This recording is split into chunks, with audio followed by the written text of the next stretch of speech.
Welcome to Recovery Dialogues and Sober Stories. I'm your host, Antonio Matta.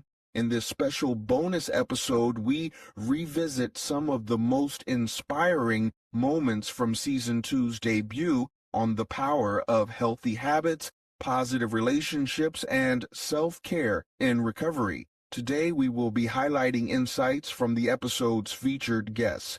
Richard, a lived experience expert who has overcome addiction and is now in sustained recovery, and Isabelle Wettergren, a national board certified health and wellness coach, as well as a certified professional recovery coach who also has her own recovery story.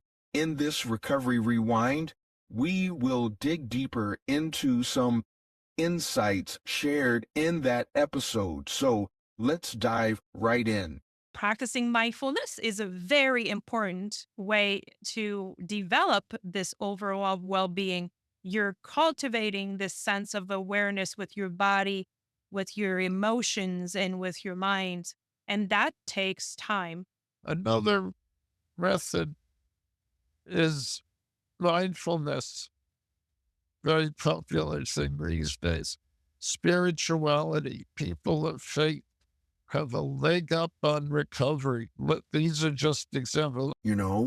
It's captivating how the simple act of being present can hold such profound influence over our lives, especially when navigating the challenging waters of addiction and mental health issues. Mindfulness practice has emerged not just as a buzzword, but as a cornerstone in the recovery process for many individuals.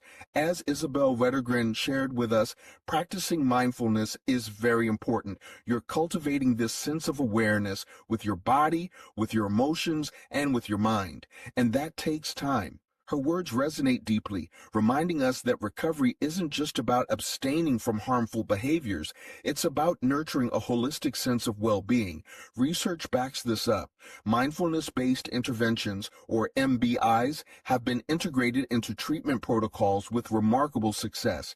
They've been shown to enhance distress tolerance, improve coping skills, and reduce those pesky maladaptive behaviors associated with substance use. In other words, mindfulness helps us face the storm rather than fight it or flee from it. Think about it. Addiction is increasingly recognized as a chronic relapsing disorder. It's not a sprint. It's a marathon, and in this marathon, mindfulness serves as both the steady pace and the breath that keeps us going. It fosters sustainable recovery, promoting not just abstinence, but an overall improvement in health and quality of life. Delving a bit deeper, mindfulness meditation enhances what's called meta-awareness. Now, before your eyes glaze over with that term, let me break it down. Meta-awareness is our ability to step back and observe our thoughts and feelings without getting tangled up in them. It's like watching clouds drift by instead of getting caught in the storm. This heightened self-regulation is a game changer in addressing addictive behaviors. Rather than suppressing unwanted thoughts and feelings, a strategy that usually backfires, we learn to confront and process them. Studies have shown that MBIs can significantly reduce cravings and alleviate the emotional roller coaster of early recovery, such as guilt and shame, which are common relapse triggers. On a neurobiological level, mindfulness doesn't just change our minds, it changes our brains. Consistent practice stimulates neuroplasticity, the brain's ability to reorganize itself by forming new neural connections. This is crucial in recovery as it supports the development of healthier thought patterns and behaviors. It's like upgrading the software of our minds to run more efficiently and resiliently. Now, you might be thinking, this all sounds great, but how do I actually incorporate mindfulness into my daily life? The good news is that mindfulness is incredibly accessible. Simple practices like mindful breathing exercises, meditation, or even yoga can be woven into your routine. Setting aside just a few minutes each day can cultivate present moment awareness and reduce stress. For instance, the next time you find yourself feeling overwhelmed, try this. Pause, take a deep breath, and observe what's happening within you without judgment. It's a small step, but it's powerful. Mindful movement practices like yoga not only improve physical well-being, but also deepen the connection between mind and body, a connection that's essential in recovery. Moreover, mindfulness can be a valuable ally alongside traditional therapies. Integrating mindfulness-based relapse prevention strategies with cognitive behavioral therapy has shown enhanced treatment outcomes. It's like having both a map and a compass on your journey, addressing both the psychological and physiological facets of recovery. In today's digital age, mindfulness practices are more accessible than ever. There are numerous apps and online programs offering guided meditations and exercises, making it easier for individuals, especially younger ones, grappling with social media or substance use challenges to engage with these practices. Reflecting on all this, it's clear that mindfulness isn't just a tool, it's a lifeline. It empowers us to face our challenges with grace and resilience. It's a reminder that while we can't always control the waves, we can learn to surf. Surrounding yourself with a community of people where everyone genuinely wants everyone to succeed. You want to be a space where people can trust one another and they share stories and solutions. So, joining a recovery community is a multiplier of recovery. For me, the access of strength comes largely from other people and from community. You're all together. There might be a collective sense of confidence. There's certainly a common sense of aspiration. They say it takes a village, and in the journey of recovery, this couldn't be more true. The impact of positive relationships on long-term recovery and mental well-being is both profound and multifaceted. Research shows that perceived social support doesn't just make us feel good, it significantly enhances our physical and mental health. It reduces anxiety and depression, promotes overall mental well-being, and creates a buffer against the stresses that can trigger relapse. In the context of addiction recovery, social support is like the wind beneath our wings. It bolsters self-efficacy and self-esteem, facilitating smoother reintegration into society and reducing the likelihood of relapse. As Isabelle Wettergren shared with us, surrounding yourself with a community of people where everyone genuinely wants everyone to succeed. Joining a recovery community is a multiplier of recovery. Her words paint a vivid picture of how being part of a supportive network doesn't just add to our recovery, it multiplies its effectiveness. Peer support groups and recovery communities play a pivotal role in sustaining sobriety. These aren't just gatherings, they're sanctuaries where individuals can share experiences, challenges, and triumphs. They foster a sense of belonging and mutual understanding that's hard to find elsewhere. The social learning that occurs in these spaces allows members to observe and emulate positive behaviors from peers who've successfully navigated their recovery journeys. Models like AEM, which emphasize affirming language and support the disease model of addiction, have been shown to enhance confidence and self-esteem among participants. It's about creating an environment where individuals feel valued and understood, an essential component for maintaining long-term sobriety. So, how can we build and maintain these supportive networks? One effective strategy is selective engagement with social connections that promote recovery and well-being. Research indicates that individuals in long-term recovery often become more discerning about their social interactions. They gravitate towards relationships with family members and peers who are also in recovery. It's like curating a personal support team that's aligned with your goals. Fostering connections through community involvement, volunteering, and participating in recovery-oriented activities can also enhance social capital. Engaging in these activities not only strengthens personal connections, but also contributes to a sense of purpose and belonging, vital components of sustained recovery. It's amazing how giving back can simultaneously fill us up. The influence of social connection on relapse rates and mental health outcomes is well documented. Reliable social networks are associated with low lower relapse rates and improved mental health outcomes among individuals recovering from substance use disorders, there's a negative correlation between feelings of interconnectedness and relapse risk, underscoring the importance of maintaining strong social ties during recovery.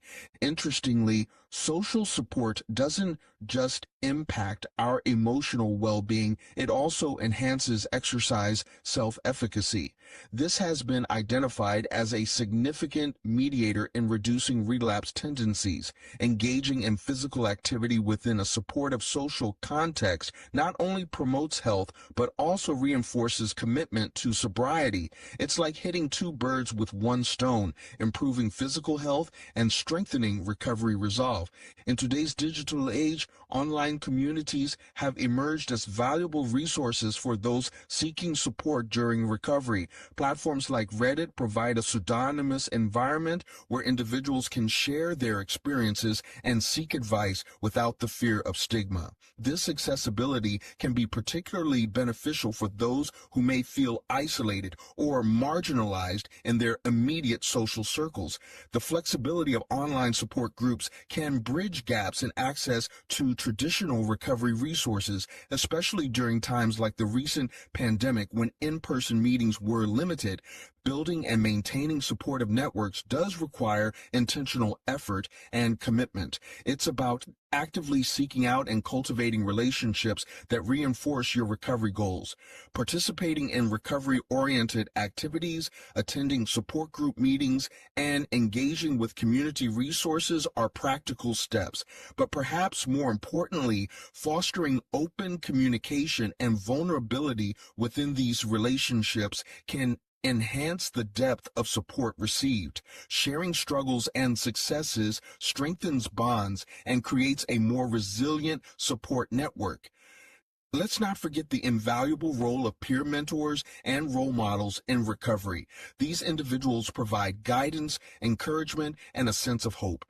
By sharing their own experiences and strategies for overcoming challenges, peer mentors can inspire others to remain committed to their recovery goals. The reciprocal nature of these relationships, where both mentor and mentee benefit, further underscores the importance of social support in recovery. Recovery isn't a journey meant to be taken alone. The relationships we build and the communities we engage with become the scaffolding that supports lasting change. They remind us that we're part of something bigger than ourselves, and that together we can overcome challenges that might seem insurmountable on our own. Setting healthy boundaries is a very efficient way. It is so important, not only setting boundaries for yourself, but also being able to recognize boundaries into others and really playing in it in that zone of comfort. So setting those healthy boundaries really help in not only in recovery, but in life in general. Have you ever paused to consider the invisible lines that define your personal space, your emotional limits, and your mental health? These are our boundaries, and establishing and maintaining them is crucial, especially for those of us navigating the challenges of addiction and mental health disorders. As our insightful guest, Isabelle Wettergren, once shared, setting healthy boundaries is a very, very efficient way. It is so important not only setting boundaries for yourself, but also being able to recognize boundaries into others and really playing in that zone of comfort. Her words resonate deeply, highlighting that boundaries aren't just about keeping others at a distance. They're about creating a safe space where we can thrive. Healthy boundaries serve as a protective mechanism, allowing us to define our personal limits and fostering a sense of safety and control in our lives.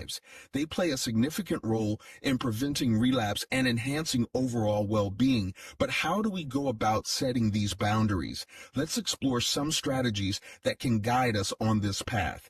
First and foremost, self-awareness is the bedrock of effective boundary setting. It's about taking the time to understand our own needs, triggers, and limits. Reflective practices like journaling, therapy, or mindfulness exercises can be incredibly helpful. By recognizing our emotional and physical limits, we can better articulate what we need from ourselves and others. Imagine sitting down with a journal at the end of the day, reflecting on moments when you felt overwhelmed or drained. What triggered those feelings? How did you respond? This self-exploration cultivates a deeper understanding of ourselves, enabling us to set boundaries that protect our mental health. Next, effective communication is key. It's one thing to know our boundaries, but expressing them clearly and assertively is another challenge.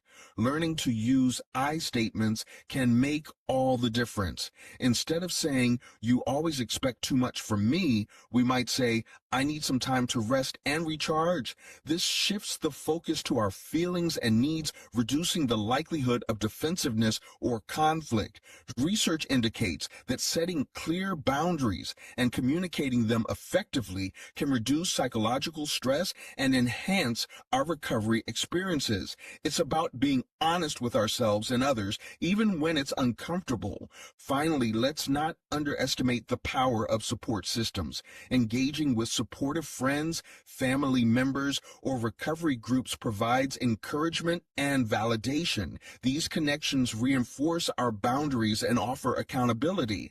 A qualitative study emphasized the importance of individualized goal setting in recovery, and having a support network can be instrumental in achieving those goals. Think about the comfort of sharing your journey with someone who understands, someone who celebrates your victories and supports you through setbacks. This sense of community can alleviate feelings of isolation and strengthen our resolve to maintain healthy boundaries. Healthy boundaries contribute significantly to mental well-being by creating a structured environment where we can flourish. They help prevent overwhelm and burnout, common pitfalls in recovery. By delineating what's acceptable and what's not, we reduce anxiety and stress, leading to improved emotional regulation. Moreover, the psychological benefits extend beyond preventing relapse. Establishing boundaries fosters a sense of empowerment and self-efficacy. We learn to advocate for our needs and prioritize our well-being, leading to increased self-esteem and a more positive self-image. It also enhances our relationships, encouraging mutual respect and understanding. After all, healthy boundaries allow us to engage in relationships that are supportive and nurturing rather than toxic or enabling. Communicating and upholding boundaries effectively requires practice and consistency. It's important to regularly revisit our boundaries to ensure they remain relevant and effective. This might involve periodic self-reflection or open discussions with trusted individuals in our support network. It's also essential to recognize that boundaries may evolve over time. Life changes, and so do we. Being flexible while remaining firm in our limits is crucial. Research suggests that long-term recovery strategies often require establishing new routines that support our well-being. Ongoing communication about boundaries facilitates this process, promoting a culture of respect and understanding. Setting healthy boundaries is not simply about keeping others at arm's length. It's about creating a safe and nurturing space for ourselves, a space where we can heal, grow, and thrive. Boundaries are not walls. They're bridges to better relationships with ourselves and those around us. One of the lifestyle change that is often overlooked, in my opinion, and this is totally biased because I have a background in kinesiology, is the importance of having physical activity throughout the day. What happens when we are participating in physical activity, and this is especially true for moderate to vigorous activity, is that the brain and the body gets more oxygen, and that can help us repair some damage that we have done to the brain during our active phase. It's incredible how our bodies and minds are so intricately connected. Physical exercise isn't just about building muscles or shedding pounds. It's a powerful catalyst for transformation, especially for those on the path to recovery. Recent research has unveiled some remarkable insights into how exercise can promote brain healing after addiction. At the neurobiological level, Physical activity modulates neurotransmitter systems. Think of dopamine and glutamate, the chemicals responsible for reward and pleasure. Regular exercise can increase dopamine concentrations in the brain in a way that's fundamentally healthier than the artificial spikes caused by addictive substances.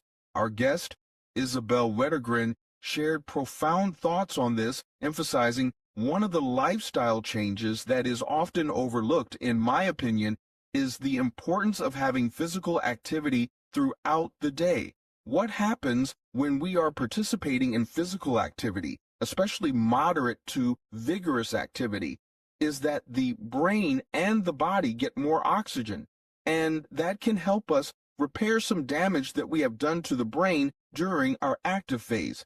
Isn't it fascinating how something as accessible as movement can have such a profound impact? Exercise promotes the release of endorphins, our body's natural feel-good chemicals.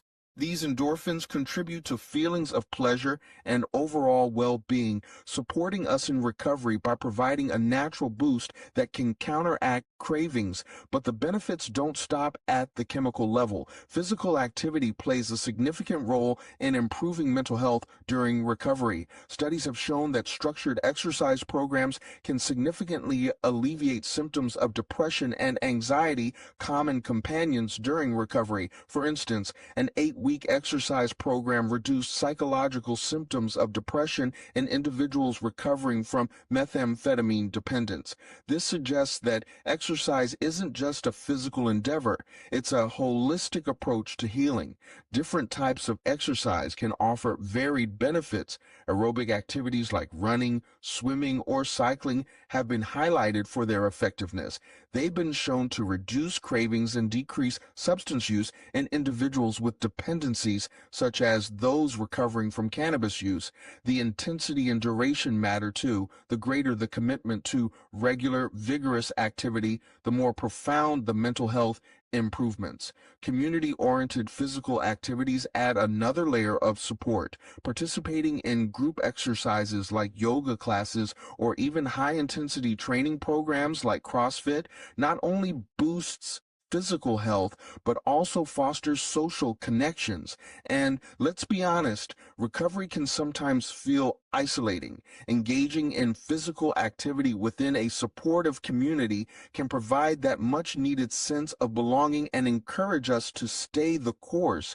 The evidence supporting exercise as an intervention in addiction treatment programs is robust and growing. Regular physical activity doesn't just address the physical ramifications of addiction, it contributes to psychological healing as well. By integrating exercise into treatment regimens, we're embracing a holistic approach that acknowledges the interconnectedness of mind and body. Moreover, the impact of exercise on brain function extends into the realm of neuroplasticity, the brain's ability to reorganize itself by forming new neural connections. Physical activity can induce changes in gene expression related to neuroplasticity, particularly in areas of the brain associated with addiction and reward. This means exercise doesn't just help us feel better in the moment, it may facilitate long-term healing and recovery from the neurobiological effects of addiction. It's safe to say that incorporating physical activity into our recovery journey isn't just a recommendation. It's a powerful tool for transformation. It offers a natural, accessible way to heal, to find joy, and to reconnect with ourselves.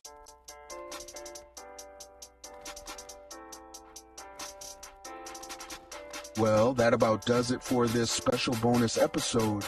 We hope the insights and commentary resonated with you. Our philosophy at Recovery Dialogues and Sober Stories is that recovery is about reaching your fullest potential by making positive, deliberate life changes that enhance the quality of your existence. It's about aligning your choices with mental wellness and empowered well-being. If you found value in today's episode, please like, download, share, or leave a comment. Stay tuned for more bonus content leading up to the premiere of what we hope will be the most impactful season yet. We have an active GoFundMe campaign to support the show's launch of Season 3. The link is in the episode description. Every dollar counts, so no donation is too small. If you or someone you know would like to take support to the next level, we're seeking sponsors for the new season.